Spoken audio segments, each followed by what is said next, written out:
En sa 9e séance plénière de la 2e session ordinaire de l'année 2022, la représentation nationale avait sur sa table ce mardi 27 décembre 2 projets de loi. Le premier porte sur la modification de la loi numéro 2016-008 du 21 avril 2016 portant nouveau code de justice militaire. Et le second est relatif au statut des personnels et des auxiliaires des juridictions militaires. Les travaux, conduits par la présidente de l'Assemblée nationale Chantal Yawadji Bodi-Tchegan, ont permis aux députés de creuser et de comprendre ce qu'est la justice militaire et ses contours. Après plusieurs heures de débat, les élus donnent leur feu vert à ces 2 projets de loi. J'invite tous les députés du groupe parlementaire majoritaire à se prononcer favorablement pour le vote du projet de loi portant modification de la loi numéro 2016-008 du 21 avril 2016 portant nouveau code de la justice militaire et celui portant statut des personnels et des auxiliaires des juridictions militaires. Le groupe parlementaire UFC ne trouve pas d'objection d'accompagner le gouvernement pour l'adoption de ces projets de loi et demande à ces députés de voter favorablement les présents projets de loi. Je demande au groupe parlementaire de PLP de voter en faveur du projet de loi portant modification de la loi numéro 2016-008 du 21 avril 2016 portant nouveau code de justice militaire et du vote de la loi portant statut des personnels et des auxiliaires des juridictions militaires. En clair, il faut comprendre que la justice militaire au Togo est rendue par des juridictions spécialisées qui doivent être militaires. Ces juridictions ont compétence à connaître les faits et actes commis par des militaires dans l'exercice de leurs fonctions ou par des militaires assimilés. Pour son bon fonctionnement, les personnels et auxiliaires de ces juridictions doivent faire preuve de neutralité et d'indépendance. Ces 2 lois votées permettront ainsi au gouvernement de faire un pas en avant en matière d'organisation et de gestion de la justice militaire. Un acte salué par le ministre de la Justice et de la Législation, commissaire du gouvernement à cette séance. Aujourd'hui, l'impérieuse nécessité d'implémenter cette loi s'annonce. Et je crois que nous sommes tous d'accord que l'avènement de ces textes que vous avez adoptés aujourd'hui participe indubitablement à la mise en œuvre de la justice dans une autre dimension. La justice n'est pas que civile, elle est aussi militaire. Et l'implémentation de la justice militaire vient participer à l'éclosion et à la poursuite du processus démocratique dans notre pays et à la construction de l'état des droits. Cette 9e séance marque la fin de la 2e session ordinaire de l'année 2022. En se réjouissant de la qualité des débats et le climat de convivialité qui ont régné tout au long de la session, la présidente de l'Assemblée nationale n'a pas manqué de remercier le chef de l'État et son gouvernement pour les efforts déployés pour la bonne marche des travaux des parlementaires.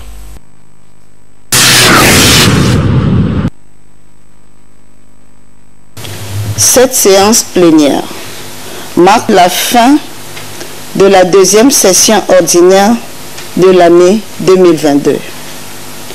À l'heure du bilan d'étape, la production législative annuelle a connu l'examen et l'adoption de 36 lois, dont 13 au cours de la première session et 23 pour le compte de la 2e session. Ces projets de loi déposés, dont les contenus, aussi divers soient-ils, conservent comme épine dorsale la vision du président de la République, son Excellence M. Faure Zimna Singbe, de faire du Togo un pays uni, paisible et prospère. Messieurs les ministres, honorables députés, mesdames et messieurs, nous avons adopté au cours de cette session la loi autorisant la prorogation de l'état d'urgence sécuritaire, la loi de finances rectificative exercice 2022, la loi uniforme relative à l'activité d'affacturage dans les États membres de l'Union monétaire ouest-africaine, la loi portant modification du Code de sécurité sociale, la loi portant modification du Code des personnes et de la famille, la loi portant modification du Code pénal, la loi portant modification du Code du travail, la loi portant protection des apprenants contre les violences à caractère sexuel au Togo, ainsi que les 11 lois portant ratification des ordonnances prises sous l'habilitation législative accordée au gouvernement dans le cadre de la lutte contre la COVID-19. La loi de finances exercice 2023, la loi portant orientation des transports, sachant que les deux lois que nous venons d'adopter aujourd'hui apparaissent aussi dans ce bilan. Chers collègues, après 4 mois de travaux législatifs, pour le compte de la deuxième session ordinaire de l'année 2022, nous avons eu de très nobles et remarquables moments de démocratie. Je considère que l'atteinte de nos objectifs communs est le fruit de l'implication de nous tous. Je voudrais donc nous autoriser à nous applaudir pour tout ce que nous avons fait pour cette session.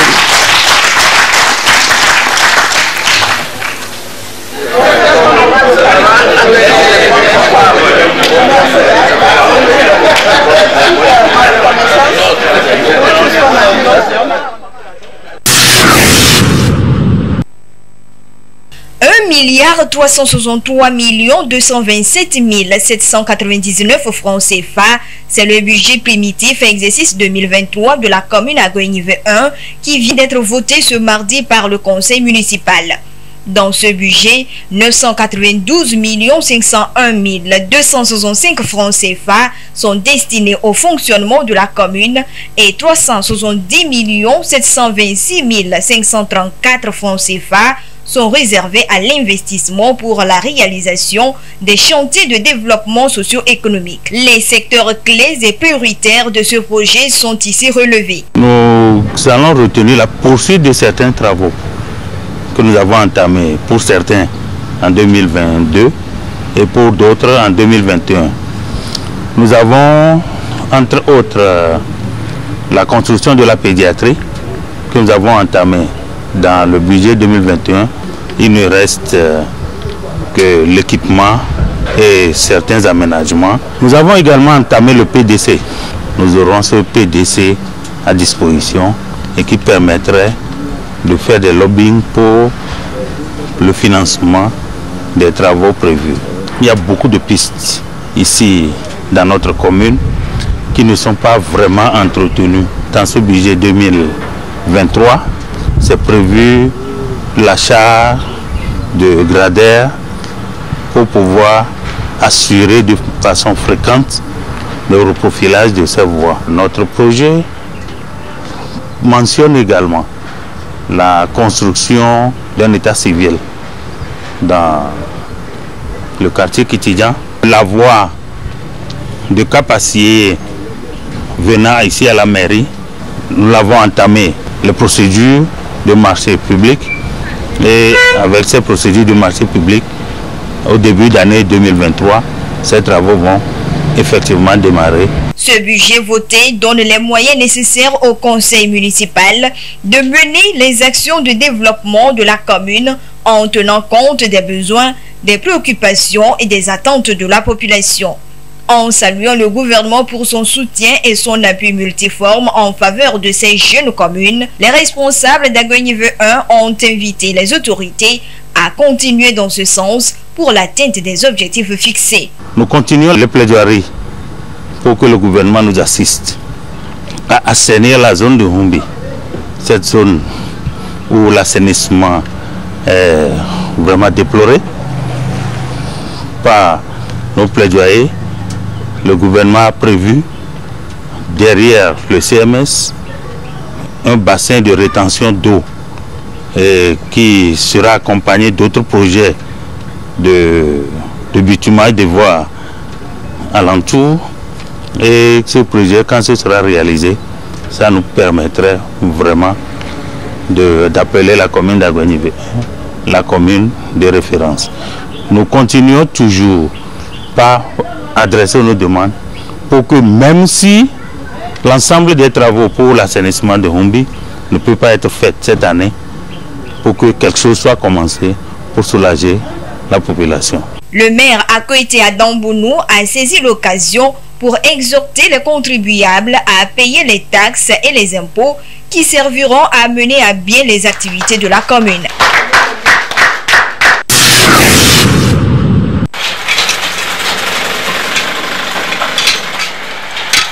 Au début, je ne voyais pas l'utilité de la carte, mais finalement j'ai pu obtenir la carte et j'ai vu que la carte, ça m'a vraiment servi. Même jusqu'à participer à la foire Miator, au moment où je me préparais pour la foire, pour certains papiers, on m'avait même demandé si j'avais la carte, et quand j'avais présenté la carte, c'était aussi un atout pour moi. Si l'État veut te donner un travail, il va te demander, pour être curieux pour l'État, il va te demander est-ce que tu es vraiment professionnel de la matière. Oui, si oui, tu donnes ta carte professionnelle. Voilà quelques avantages de la carte professionnelle d'artisan. Pour établir cette carte, il faut remplir certaines conditions selon les acteurs du secteur artisanal. Pour tout établissement d'une pièce de ces gens, il faut l'identification de la personne, ça veut dire la naissance, et d'abord le diplôme obtenu, et ensuite maintenant les photos.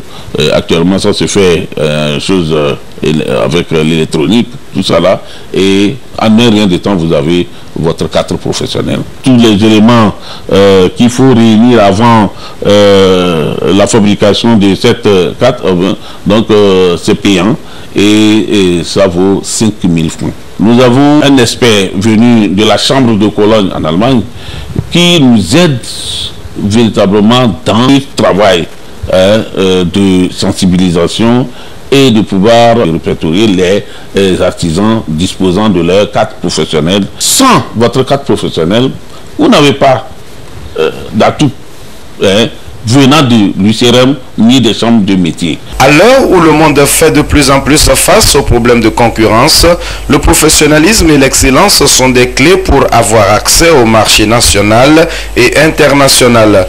Tout ceci passe également par l'obtention de la carte professionnelle d'artisan. Et nombreux sont-ils ces artisans à ignorer l'importance de la carte professionnelle. La pandémie du Covid-19 a touché tous les secteurs d'activité. Chaque secteur s'organise pour relancer ses activités post-Covid. Au niveau de l'artisanat, des défis sont à relever pour redynamiser et rendre compétitifs les artisans afin de valoriser le secteur. La formation et les sensibilisations sont nos leitmotifs. Nous devons chaque fois nous perfectionner. Et depuis un certain moment, nous avons un partenaire, le FNAPP, qui nous aide beaucoup dans la formation et le perfectionnement. Nous disons encore une fois, c'est le lieu de remercier le gouvernement pour cet appui financier et voire technique. Et là, c'est comme ça qui organise à tout moment des formations par le biais du gouvernement. Et je peux dire qu'à travers ces forums, on essaie toujours d'apprendre de plus, de s'organiser, de mieux faire pour pouvoir se relancer et bien reprendre les activités. Le gouvernement togolais accorde une place de choix à l'artisanat. Il entend faire de ce secteur un levier de développement socio-économique et culturel. Voilà pourquoi des séries de formations sont périodiquement initiées à l'endroit des artisans. Ceci pour renforcer leurs capacités et leur permettre d'être plus compétitifs.